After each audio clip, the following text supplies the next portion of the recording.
as they said, the king of Saudi Arabia said, your place, your country is a whole different image now. We were a laughingstock, an absolute laughingstock, but we're not a laughingstock any longer. And, you know, I was talking to, as I said, President Putin for 2.5 hours.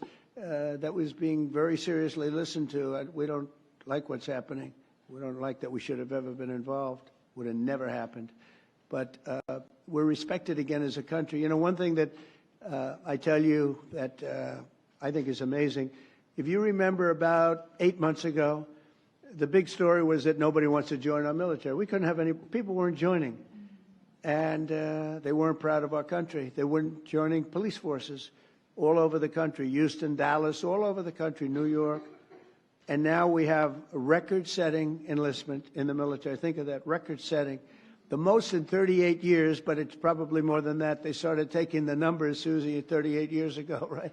But the most in 30 years, probably the most ever, I don't know. But we have record-setting young people that want to join the military, and that's incredible. To have that is just absolutely incredible. And to think that 8 months ago we were all listening to the fact that this was before the election. 8 months ago we were listening to the fact that we wouldn't have any, you know, we wouldn't have anybody in our I mean, nobody.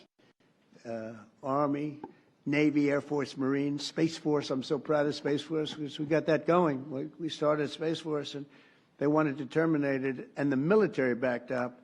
And they said, you're not going to do that. We were third in space, and now we're #1 in space by a lot. They've done a great job. They had some great commanders in Space Force. But, you know, ultimately it's going to be one of the most important things we've ever done because it's all heading to space. And I'm not talking about just experimental things that we do, because a lot of people don't understand that. We can understand that.